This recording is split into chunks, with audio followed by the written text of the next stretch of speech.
We've taken down 6 gyms with purely indirect moves. To me, this is amazing. And we only got 2 more gyms to go. But yeah, this was the Psychic Gym with gym leader Sabrina. And she was tough, let me tell you.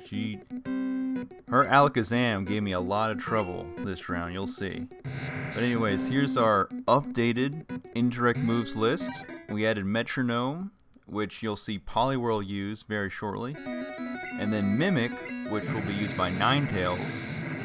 And Poliwhirl is just Poliwhirl. Let me make that clear. I still have a Water Stone in my bag, in my items bag.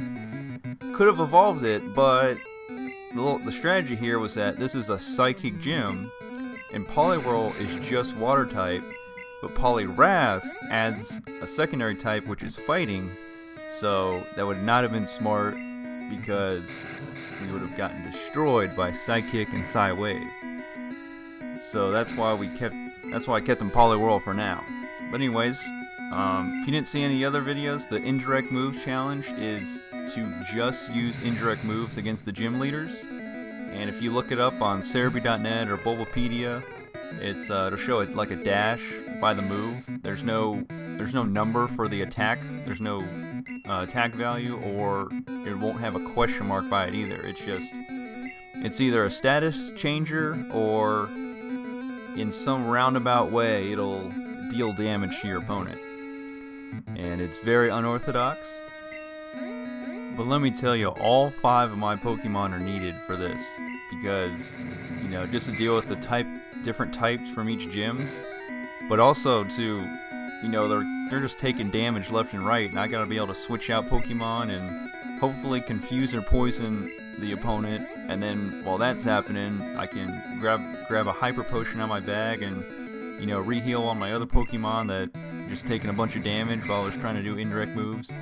And let me tell you, you have to find training spots for your Pokemon, like, most importantly, in between, after you beat the 4th gym leader, Erica, and before, the 5th gym leader, Koga, and then on from there.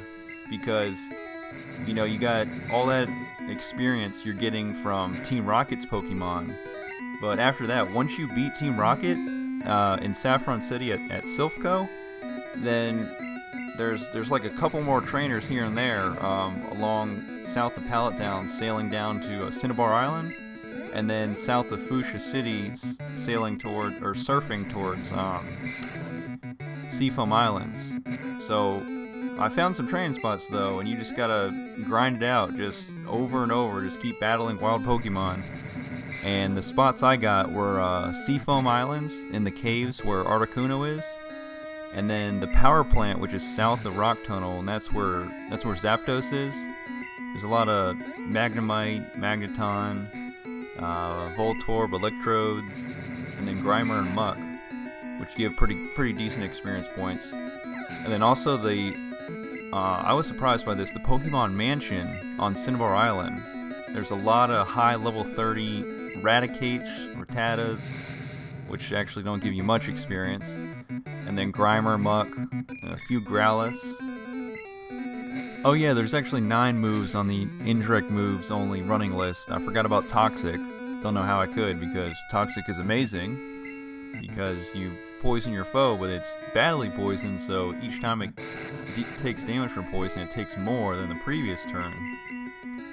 Plus, every Pokemon can learn that Technical Machine 6. Now here I'm battling Alakazam, and boy, Alakazam is like really powerful. I'd say it's probably one of the most powerful Gen 1 Pokemon. And even though defense is not really its strong suit, it still has the move Recover, so it like pretty much has all its bases covered. Plus its only weakness, I think, in Gen 1 is Bug type, because Dark type hasn't been introduced yet.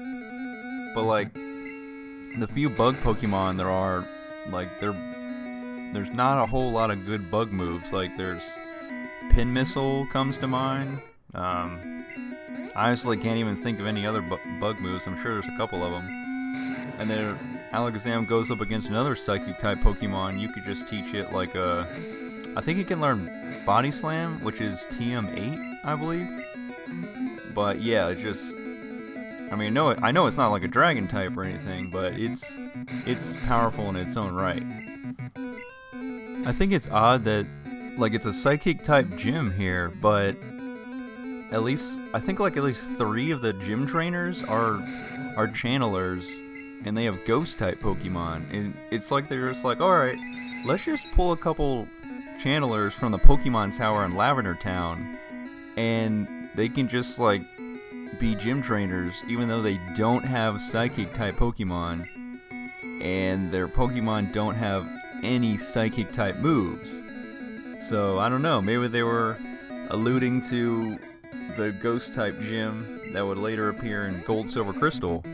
And here, oh man, Alakazam just destroyed my Fearow with one psychic type move. Like, Fearow is one of my stronger Pokemon actually, but it just sometimes it just gets laid out in one move. Like, just like in Vermilion City, got laid out by one Thunderbolt from Raichu against Lieutenant Surge. But I mean, other than that, behind the scenes when I'm, training up my Pokemon, Fearow is really strong. It has Drill Peck, which is like one of the strongest flying type moves in Gen 1, which ironically I think Pidgeot, like the main flying type Pokemon in this game, can't learn. It can only learn Wing Attack, but then again it can also learn Fly, but yeah, Fearow will not learn Fly because it needs to have its 3 indirect moves for when it comes Elite 4 time.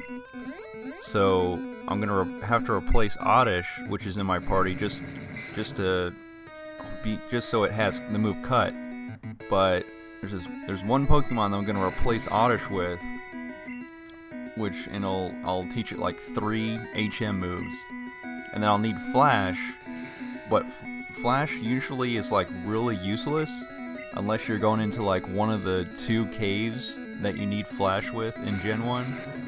But it actually will end up helping me because it is an indirect move, and though it doesn't deal damage, it lowers the opponent's accuracy, which could really come in handy if I'm, taking a lot of damage. The less damage I can take, the better off I'll be on this challenge. So Butterfree will get Flash, and this mystery Pokemon, this 6th Pokemon, who I've dropped off at the daycare a while ago, has just been steadily leveling up by the daycare man. So by the time it's Elite 4 time, oh boy, I'm gonna have this 6 Pokemon on my party. I'm just gonna have 6 strong Pokemon, which I've honestly never had playing Pokemon, because it's just like too much work to try to train all 6 Pokemon, especially if you didn't get them from trades. Because if you got a Pokemon from a trade, they get that boost in experience every time they battle a Pokemon. But I mean, finally, this like the first time I've been able to do that, because you really can't, because the amount of experience you get from the trainers just all over the region is just not enough. So I think like 3 or 4 is like the balance, the good amount of Pokemon to have, because you can still have a unique amount of types, but you're not like stretching yourself too thin trying to level up all these Pokemon. Sabrina, been taken down. Give me that Marsh badge. Glad I pulled this off. There was a moment there when it was just Alakazam left, and I was like, he might faint all my Pokemon because he's just really powerful. But we did it. Now on to Gym 7, and here's the bonus. I had been holding on to this Water Stone for a long time, but now it's time to evolve Poliwrath. Or Poliwhirl into Poliwrath.